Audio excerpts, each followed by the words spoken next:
Assalamualaikum warahmatullahi wabarakatuh. Perkenalkan, nama saya M. Zaki Mufid.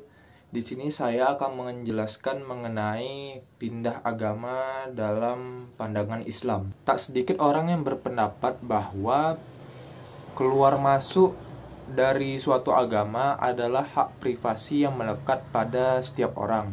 Tak ada otoritas di luar diri seseorang yang boleh memaksa orang lain untuk menetap dalam suatu agama atau keluar dari suatu agama. Dengan perkataan lain, setiap manusia bebas dan merdeka untuk memilih suatu agama atau keluar dari suatu agama.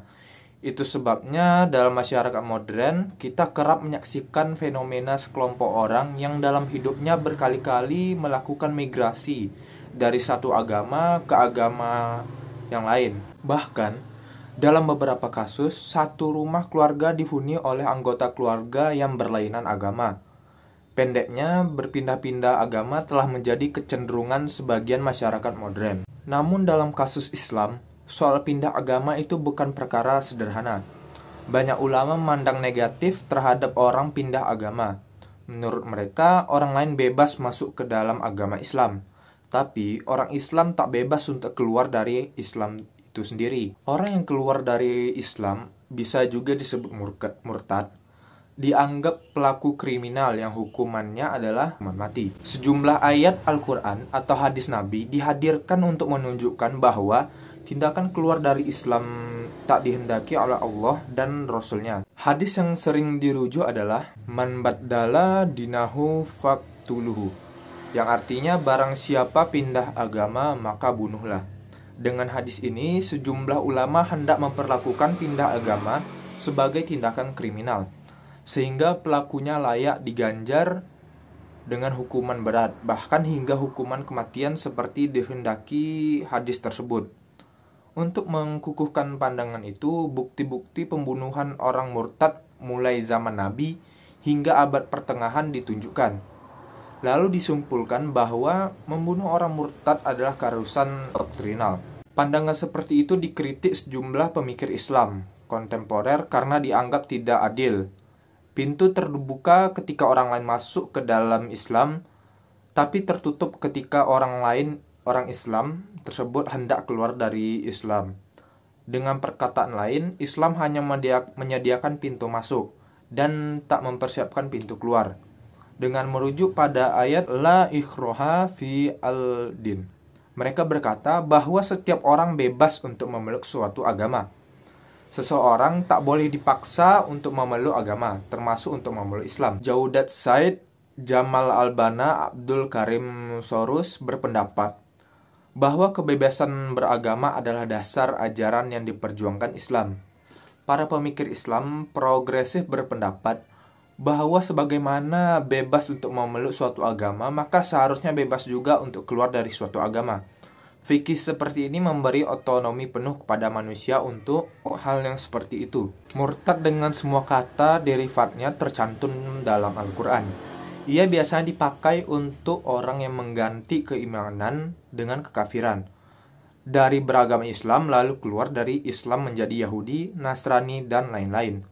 Sekurang-kurangnya ada 3 ayat Al-Quran yang menunjuk soal murtad ini, yaitu yang pertama surah Al-Maidah ayat 54 yang berbunyi, "Hai orang-orang beriman, barang siapa di antara kalian murtad dari agamanya, maka Allah kelak akan mendatangkan suatu kaum yang Allah mencintai mereka dan mereka pun mencintainya, yang bersikap lemah lembut terhadap mukmin dan bersikap tegas terhadap orang-orang kafir, yang berjihad di jalan Allah dan yang tidak takut terhadap celaan orang yang suka mencela. Itulah karunia Allah, diberikannya kepada siapa saja yang dikehendakinya, dan Allah Maha Luas pemberiannya lagi Maha mengetahui."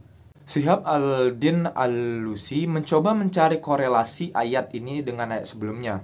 Menurutnya, setelah pada ayat sebelumnya Allah melarang umat Islam menjadikan orang-orang Yahudi dan Nasrani sebagai aulia, maka pada ayat ini Allah menegaskan bahwa sekiranya larangan itu dilanggar, maka pelakunya akan terjatuh pada kemurtadan. Al-Lusi berkata bahwa konsistensi mereka menjadikan orang-orang Yahudi dan Nasrani sebagai aulia menyebabkan mereka murtad. Pendapat ini juga dikemukakan Fakhr al-Din al-Razi, bahwa barang siapa yang menjadikan orang-orang kafir sebagai walinya, maka ia telah murtad dari agamanya.